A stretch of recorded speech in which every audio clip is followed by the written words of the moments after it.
గిరిజన భాషకు సాహిత్య గౌరవం కల్పించిన వాగ్గేయకారుడు అన్నమయ్య. ఆయన సంకీర్తనల్లోని భాషా సౌందర్యాన్ని ఇప్పుడు ఆస్వాదిద్దాం.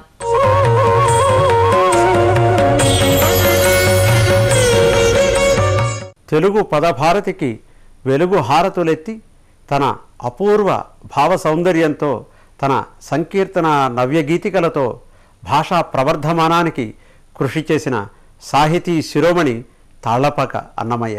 ఆయన శృంగార సంకీర్తనలు జీవాత్మ పరమాత్మల అమలైన ఐక్యాన్ని చాటే అద్భుతమైన సంకీర్తనలవి. రమ్మనవే చెలువుని రవ్వమమ్ము సేయనేలా, రవ్వమమ్ము సేయనేలా అంటాడు ఆయన. ఎంత చక్కగా రాశాడో చూడండి. అంటే నా మీద ఆ స్వామి ఎందుకు కినుక వహిస్తున్నాడు?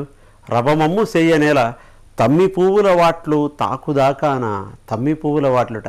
ఆ పద్మాలు సున్నితంగా సోకుతున్నాయట. సోకుతుంటే ఆ స్వామి గుర్తుకొస్తున్నాడు నాయికకి. అయినా కూడా ఆ స్వామి రాలేదేమిటి, నా మీద ఎందుకు ఆగ్రహం వహించాడు? గక్కున నవ్వినంతనే కన్నులనే పెండ్లాయ. ఆ స్వామి నవ్వడంతోనే పెండ్లైపోయిందిట. వెక్కసంపు తలబాలు వేగినంతాన అంటాడు ఆయన. వెక్కసం అంటే దుస్సహం, కష్టం. ఆ తలంబ్రాలు విరహ వేదనతో ఆవిడ శిరస్సు మీద వేగిపోతున్నాయట విరహ వేదనతో. పక్కన నవ్వినంతనే పాలకూళ్ళు సెలవాయ. పాలకూళ్ళు అంటే తెల్లటి సెలయేర్లు ప్రవహిస్తున్నాయట. ఎప్పుడు ఆ స్వామి నవ్వితే ఎంత అందంగా ఉందంటే ఆ తెల్లటి పలువరసను తెలియజేయడానికి పక్కన నవ్వినంతనే పాలకూళ్ళు సెలవాయ. సెలవు అంటే కొలువై ఉన్నాయట. మక్కువతో బొబ్బములు మాపుదాకాన. బొబ్బం అంటే విందు భోజనం. ఎంత మనకి అతిథులంటే ఇష్టం ఉంటే మాత్రం ఆ విందు భోజనాలు మాపుదాకాన. చాలా చీకటి పడిపోయింది, ఇంకా ఈ విందు భోజనాలు ఏమిటి? రమ్మనవే చెలువుని, ఆ స్వామిని రమ్మని చెప్పవా అంటూ ఎంతో ఆర్ద్రంగా ఆర్తితో ఆ నాయిక దూతికని అర్థిస్తోంది అని చెప్తాడు తాళ్లపాక అన్నమయ్య ఈ పదాల్లో. తొలుతటి సిగ్గులే దొడ్డ తెర మరుగాయ అంటాడు ఆయన. తొలుతటి సిగ్గులుట, తొలిగా ఉన్న ఆ సిగ్గులు తెర మరుగాయ, ఎప్పుడో మాయమైపోయాయి. వలిపెంపు తెరమాటు వడినింకాన. వలిపెము అన్నది ఒక అందమైన తెలుగు పదం. వలిపెం అంటే తెల్లటి పల్చటి వస్త్రం. ఆ వస్త్రం ఎప్పుడో కూడా మా ఇద్దరికి మధ్య తెరగా ఉన్న ఆ వస్త్రం ఎప్పుడో తొలగిపోయింది. సొలపుల మాటలనే శోభాన పాటలాయే అంటాడు ఆయన. సొలపు అంటే పారవశ్యం. ఆ స్వామి పారవశ్యం కలిగించే మాటలే శోభాన పాటలట. అంటే జ్వాలపుచ్చేటుగా ఉన్నాయట. అంటే ఎంత మధురంగా ఆ స్వామి మాట్లాడుతున్నాడో ఈ ప్రయోగం వెనుక ఉన్న ఆంతర్యం.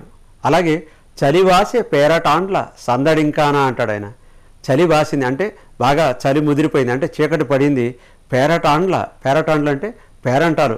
వీళ్ళ సందడి ఇంకానా వెళ్ళమని చెప్పు వాళ్ళని, ఆ స్వామిని రమ్మను అంటూ ఆ దూతికని ప్రార్థిస్తోందట నాయిక. నానబెట్టి నాగవల్లి నాటిదాకానా అంటాడు ఆయన. నాగవల్లి అంటే పెళ్లినాడు 4వ రోజు జరిగే శుభకార్యం. నానబెట్టి నాగవల్లి నాటిదాకానా, అప్పటిదాకా నాగవల్లి జరిగేదాకా నేను ఆగలేను. ఆనుక శ్రీ వెంకటేశుడు అంతలోనే నన్ను గూడే. ఆ స్వామి ఆనుక అంటే హత్తుకొను అదుముకొను అనే అర్థాలు ఉన్నాయి. మేనిలోని సంతసాలు మెచ్చుదాకానా, నా శరీరంలో ఉన్న గొప్పదనాన్ని, సంతోషాన్ని, ఆనందాన్ని ఆ స్వామి మెచ్చేదాకా కూడా నేను ఆగలేను ఓ చెలియా. రమ్మనవే చెలువుని రవ్వమమ్ము సేయనేల అంటూ విరహ బాధని అద్భుతమైన రీతిలో తాళ్లపాక అన్నమయ్య అందమైన తెలుగు పదాల్లో ఈ శృంగార సంకీర్తనలో మందాకిని ప్రవాహంలో పొంగించాడు. మరిన్ని విశేషాలు చూసే ముందు స్వల్ప విరామం.